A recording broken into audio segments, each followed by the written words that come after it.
Assalamualaikum warahmatullahi wabarakatuh. Perkenalkan, nama saya Kaila Najwa Cahyani. Di sini saya berperan sebagai science communicator yang membawakan topik mengenai mikroplastik. Melacak jejak mikroplastik, perjalanan tak terlihat dari laut ke meja makan kita.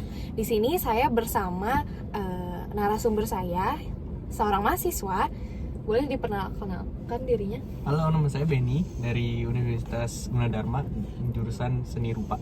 Oke, nah Kak Benny ini udah tahu belum sih mengenai mikroplastik, isu mikroplastik yang terjadi akhir-akhir ini? Pernah dengar sih, cuma belum yakin itu apa gitu. Jadi masih belum tahu ya? Oke, mungkin bisa aku jelasin. Jadi apa sih mikroplastik? Jadi mikroplastik itu adalah partikel kecil dari plastik yang memiliki ukuran kurang dari 5 mm.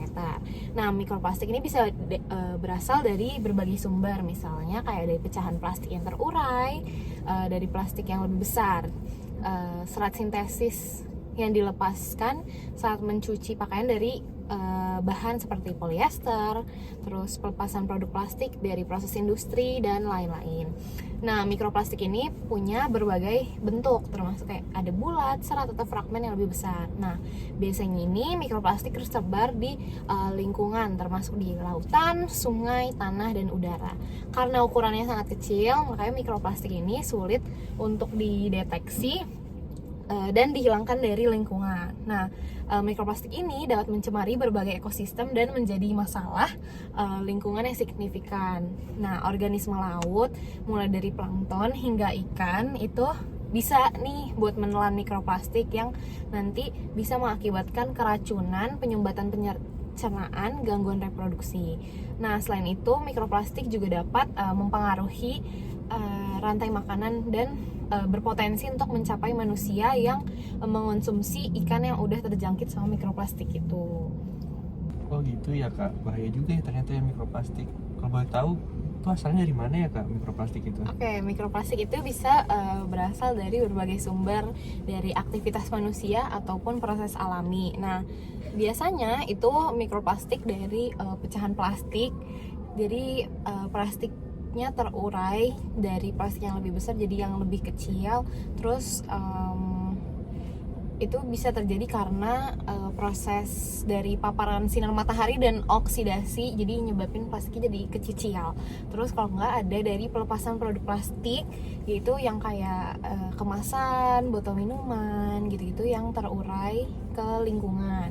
Lalu ada pencucian pakaian, karena pakaian kan ada yang bahan polyester nih, misal itu ada campuran plastiknya. Nah, pas dicuci itu serat-seratnya akan mengeluarkan mikroplastik, nanti mencemari air limbah. Terus ada proses industri, lalu peluruhan ban mobil, kayak ban mobilnya aus atau dia tuh halus gitu, terkikis di jalanan, dan pembuangan sampah. Gitu ya Kak, banyak juga ya sumbernya. Jadi ini bahayanya buat lingkungan dan untuk kita sebagai manusia apa ya Kak? Nah, bahaya mikroplastik ini ada yang pertama adalah pencemaran lingkungan, karena mikroplastik ini secara nggak langsung walaupun tidak dapat terlihat itu dia bisa mencemari berbagai ekosistem termasuk laut, sungai, tanah, dan udara. Nah, mereka itu dapat mengganggu kehidupan organisme air dan darat dan mempengaruhi keseimbangan ekosistem secara keseluruhan. Terus dampaknya terhadap makhluk hidup, kalau misalkan organisme laut itu seperti plankton, ikan, burung laut, itu mereka bisa secara tidak langsung menelan mikroplastik yang dapat mengganggu sistem pencernaan, menyebabkan keracunan, dan mengurangi kemampuan reproduksi mereka dan mempengaruhi dalam rantai makanan. Nah, kalau misalkan mikroplastik ini terakumulasi di organisme yang lebih tinggi, ini bisa menjangkit manusia yang mengonsumsinya. Dan itu berhubungan tentang gangguan terhadap kesehatan manusia. Setelah itu ada dia sebagai mikroplastik ini juga berperan sebagai pembawa polutan. Jadi mikroplastik ini bisa membawa zat kimia berbahaya dan polutan lainnya. Lalu dia yang pasti bisa merusak ekosistem, karena akumulasinya di lingkungan itu dapat mempengaruhi fungsi ekosistem, seperti mempengaruhi sistem siklus nutrien, pertumbuhan tanaman, dan keseimbangan populasi hewan. Bahaya juga ya ternyata mikroplastik itu. Nah, sesuai judul kita tadi, yang mikroplastik itu bisa loh sampai ke meja makanan kita. Tahu nggak gimana caranya? Nggak tahu Kak, gimana ya? Nah, jadi mikroplastik ini bisa memasuki rantai makanan laut ketika organisme laut itu secara tidak sengaja menelan mikroplastik ini. Karena mikroplastik itu sebenarnya nggak bisa dicerna, jadi mereka itu akan tetap berada di dalam tubuh organisme tersebut dan bisa menumpuk atau terakumulasi seiringnya waktu. Nah, ketika kita udah mulai mengkonsumsi makanan laut yang udah terjangkit itu mikroplastik di dalamnya, itu secara nggak langsung kita makan mikroplastiknya dan masuk ke dalam tubuh kita. Nah, selain itu mikroplastik itu juga bisa ditemuin di air minum dan garam laut yang merupakan bagian diet kita yang biasa kita konsumsi.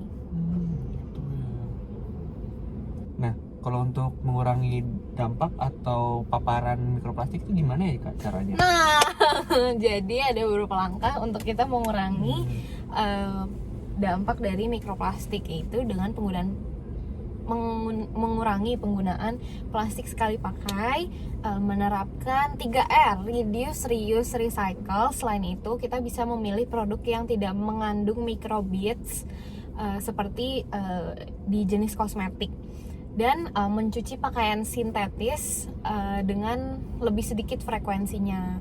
Lalu bisa menggunakan filter pada mesin cuci untuk mengurangi pelepasan si mikroplastik tersebut ke lingkungan. Oke, jadi kan tadi kakak udah mendengar nih mengenai isu-isu tentang mikroplastik nih. Jadi lebih tahu kan, lebih terbuka kan tentang mikroplastik itu sendiri. Nah, punya nggak sih harapan kedepannya nih bagi masyarakat supaya mereka lebih aware terhadap isu mikroplastik ini?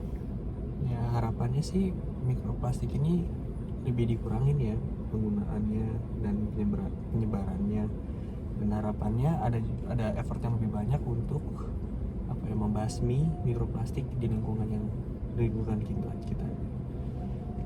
Oke, jadi itu aja dari saya pamit undur diri. Terima kasih.